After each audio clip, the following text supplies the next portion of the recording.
Zéro limite. Vérité intégrale, humour total. Le podcast de développement personnel comme vous ne l'avez jamais vu. Aujourd'hui, mettons à l'honneur une profession qui ne connaît pas de crise. Procureur de la vie d'autrui sans aucune complaisance personnelle. On assiste à une explosion de l'expertise en gestion des défauts des voisins. C'est un concept sociologique qui existe depuis la nuit des temps. Et il est brillant. Plus votre propre existence ressemble à une zone sinistrée après le passage d'une tornade, plus vous développez une acuité visuelle exceptionnelle pour repérer la poussière sur le buffet de la personne en face. On voit des individus, dont la vie émotionnelle a la stabilité d'un château de cartes dans un couloir d'aéroport, passer leur journée à rédiger des audits de moralité sur les réseaux sociaux ou à la machine à café. C'est la stratégie de la diversion permanente.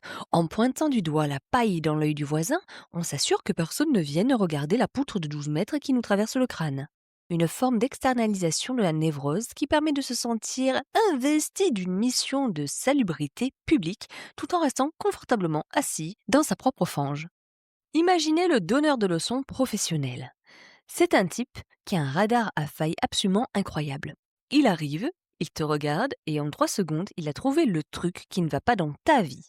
Dis donc, tu ne trouves pas que ton fils est un peu trop turbulent ? Moi, si c'était le mien, je ferais comme ça. Et toi, tu regardes son gosse à lui qui est en train de repeindre le chat avec du ketchup et tu te dis qu'il y a un décalage entre la théorie et la pratique. On a tous cette personne dans notre entourage qui possède la solution miracle pour les problèmes de couple, alors qu'elle change de partenaire comme de forfait mobile. Elle te donne des conseils financiers avec un ton solennel, mais elle te demande de temps en temps un microcrédit pour payer ses sushis. On adore ce rôle de guide suprême au quotidien. On se sent gratifié, on se sent important, on a l'impression d'être un réalisateur du film du siècle, tout en sachant qu'on n'est même pas capable de gérer les figurants dans notre propre scénario. C'est quand même extraordinaire cette capacité à expliquer aux autres comment piloter un avion de ligne alors qu'on n'a même pas encore passé le permis de conduire pour notre propre existence. Après, la critique facile, c'est confortable, comme un vieux fauteuil usé. On se réunit entre amis, on commence l'inventaire des échecs et des absents. Tu as vu un tel ? Il a encore raté son examen. Et elle a encore repris du poids.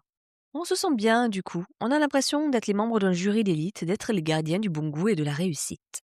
On utilise les erreurs des autres pour se rassurer sur notre propre médiocrité. On se raconte que tant qu'il y a quelqu'un de plus perdu que nous, de plus ridicule, de plus instable que nous, alors tout va bien. On devient des collectionneurs de fautes de goût. On passe nos soirées à analyser les choix de vie des autres avec une sévérité qu'on n'oserait jamais s'appliquer à nous-mêmes. On se crée une fausse fraternité basée sur le mépris partagé. C'est tellement plus reposant de juger l'incapacité du voisin à refaire sa toiture que de regarder la fissure qui menace de faire s'écrouler notre propre plafond.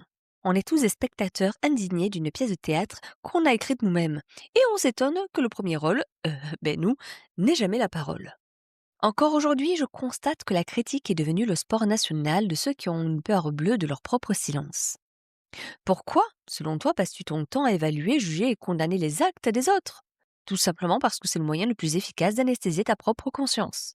La critique est une projection pure. Ce que tu pointes chez l'autre avec autant d'acharnement est exactement ce que tu refuses de voir en toi.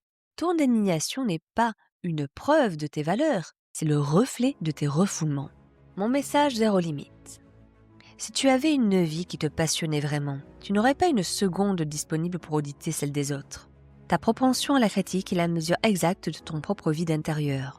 Tu te sers de la vie d'autrui comme d'un écran de fumée pour ne pas avoir à gérer ton propre chaos.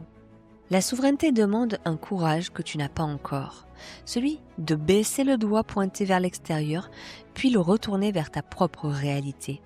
Souviens-toi de ceci. À chaque fois que tu pointes quelqu'un du doigt, 3 doigts te regardent. Alors la prochaine fois que tu sentiras cette pulsion de jugement monter en toi, arrête de regarder la partie de ta vie que tu es en train d'esquiver à cet instant précis. La prochaine fois que tu sentiras cette pulsion de jugement monter en toi, arrête-toi et regarde la partie de ta vie que tu es en train d'esquiver à cet instant précis. Ta critique est une flèche qui t'indique le chemin de ton propre travail et du travail non fait. Cesse d'être le procureur du monde et deviens enfin l'architecte de ton évolution. La vérité intégrale ne souffre d'aucune distraction extérieure. Si tu as le temps de juger, c'est que tu ne travailles pas assez sur ta propre puissance.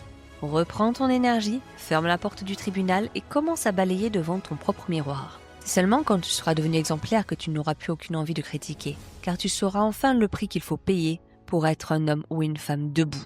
Retiens ça et relève-toi.